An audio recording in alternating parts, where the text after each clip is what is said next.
Ние политичарите, како и раководителите во институциите, експертите, едукаторите и бизнисмените имаме обврска секој во рамките на својата надлежност активно да работиме со цел да креираме поздрава животна средина. Минатата седмица се сретнав со представници на десетина граѓански организации и иницијативи кои ми се обратија за преземање мерки за заштита на животната средина. Она што им го ветив ним, ќе го повторам и денес. Како председател ќе сторам се што е во моја надлежност, но и јавно ќе повикам на поголем ангажман на повеќе надлежни сектори во нашето општество заради ублажување на негативните ефекти кои сите ние ги чувствуваме.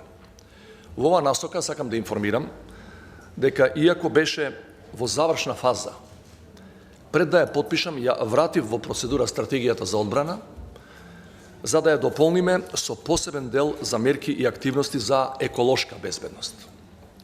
Исто така, на идната седница на Советот за безбедност, која што ќе се одржи во средината на декември, заштитата на животната средина ќе биде ставена за прв пат во историјата како точка на дневниот ред, а на таа седница ќе бидат поканети да присуствуваат и представници на граѓанските организации, кои ќе имаат можност директно со членовите на Советот да разговараат за оваа важна тема и да предложат мерки за поголема заштита на животната средина и справување со загадувањето.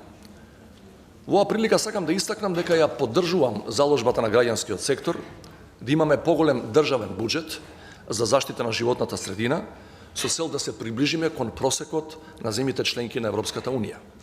Давам и поддршка на предлогот за создавање на национален фонд за заштита на животната средина.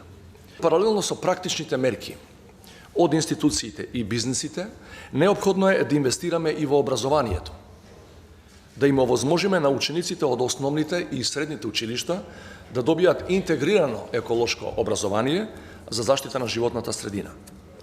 Потребно е да се фокусираме на развој и поддршка на иновативни еколошки пристапи, одржливи развојни стратегии и да ги користиме новите технологии за климатска акција.